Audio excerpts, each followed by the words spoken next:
What do you take out of that today? I mean, lots of positive signs. I don't know, I find myself being a little bit disappointed that we couldn't put more scores on the board. I think we had 71 inside 50s, 9 marks. So, we should be more potent going forward, which has been a bit of a problem the last couple of weeks. So, would have liked to have won by more, but we'll take the win, and lots of real positives from individuals thought across the course of the day. So we played a game style that stood up against them and was able to be executed a bit better than we'd been able to do in the past. So a lot of steps in the right direction, but still, I thought we left some positivity out there, unfortunately. Was it a bit nerve-wracking in the box when you look at the half-time score? It's 3-13 to 4-1 after all that domination. Oh, nerve-wracking's the wrong... I sort of talked to the boys at half-time and said, whoever's got the first shot, there is going to be enormous pressure on it, and you need to embrace that pressure, because we're going to play in more pressured games than this going forward, and there'll be that level of pressure on every shot at some stage in our journey, and we need to look for those opportunities. And I was really pleased Mitch Lewis had a shot from not very far with a lot of pressure on him, an easy-ish shot, but he nails it. But then, more importantly, he has another shot from 50 a minute later and goes back and hits it. And I think when I think about the leadership of our group and the growth that we've been trying to produce, that was a moment. And I think when you watch some of the best games and some of the best teams in the best games, they've got individual players who take those moments, and I was rapt that Mitch was able to do it today.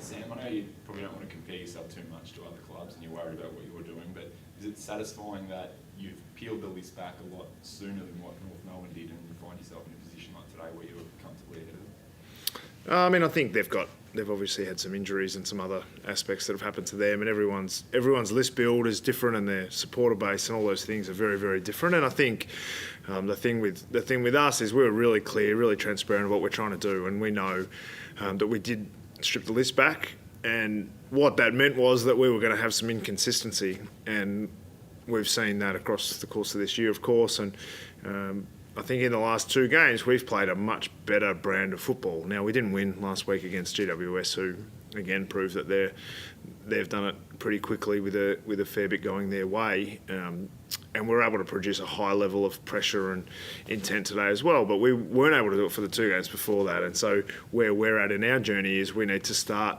beating some teams that are in the bracket above us on the ladder and with their own development. And I think we play Richmond next week, and that's going to be a good example of, can we perform well enough, consistently enough, to start beating some teams that are above us on the ladder.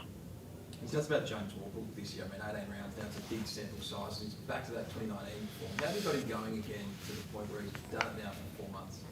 Yeah, Warps is a great example of persistence, and your work pays off. I think when you do, and when you're a hard worker and you try all the time, it sounds so basic to put in consistent effort, and it sounds like, well, you're AFL footballers, of course you're going to, but the level of motivation that he's shown for year after year now has been so consistent that at some point he was going to get rewarded for all that effort. And I think we knew that he wasn't at his best across last season, and he's worked so hard for so long that now he's getting some benefit. The other thing I think that's helped him is we're not relying on any individual player. We've got lots of players through the midfield in particular playing lots of different roles, whether that's Will Day, who goes behind the ball, or Jai Newcomb that spends some time forward, or Warps that goes into the front half. We've got Carl Amon, who's more than capable going behind the ball as a defender, which he did today at times.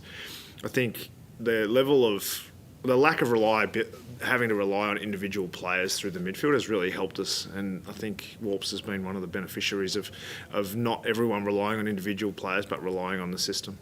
Finn's evolution as a Gators took another step again today. Just did a good job on Taran, then it seemed like you put him on Sheasel in the second half and did a good job on him as well. Yeah, Finn. I think Finn is he's fantastic. He just works so hard on his game as well, a bit like Warps in that. Even when he was playing for Box Hill, he couldn't have been doing a lot more. It was one of the more difficult conversations on a weekly basis to say, we're not getting the game this week. And he's like, what more can I do? And really, there's not many answers for him. We're not playing with a defensive-minded player for a lot of this season. And now that he's come in, he's taken his opportunity. And, he went to Thomas. We know he can be a bit of a match winner.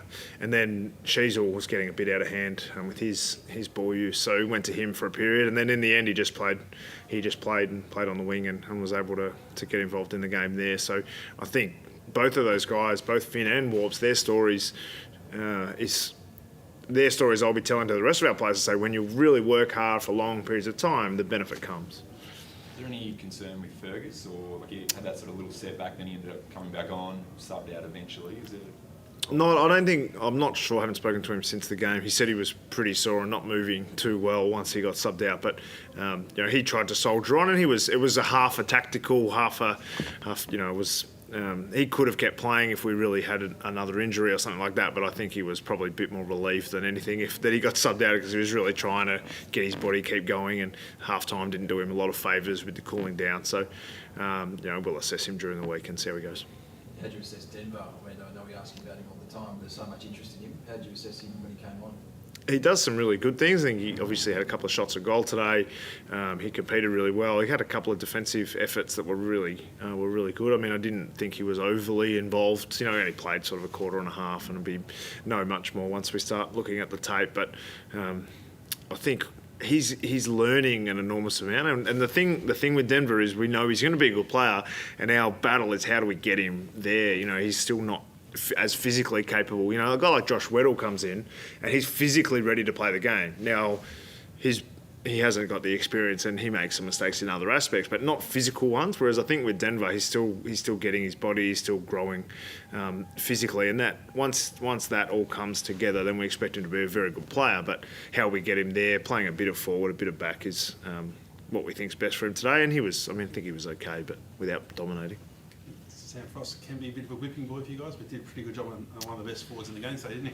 Yeah, I think he'd kicked 44 goals coming into today, and kicked one, which was from an overlap play that was from the goal square. So he well and truly did his job. And I think when Frosty's playing his best, we look our best behind the ball. Now, we know Frosty sometimes doesn't have consistent days, and he has those moments that we've all seen. But I think when you have a day like today, I think every time he went near the ball, something good happened, and it was great to have him playing at his best. I think a lot of our defenders, had really strong performances today. I thought it was Blake Hardwick was just fantastic today, and no one ever talks about him, but he's a matchup that no one would ever want. I don't think. He just always gets the job done, and I think Jarman Impey was back to his best today. Carl playing behind the ball was fantastic, and we had a couple of outs from our back half with Seamus being a bit sore, and also Blanky. So we really needed our other defenders to stand up, and even Sis getting sat on today. I thought the other guys all raised the bar and meant that we looked quite good behind the ball. Thanks, Sam.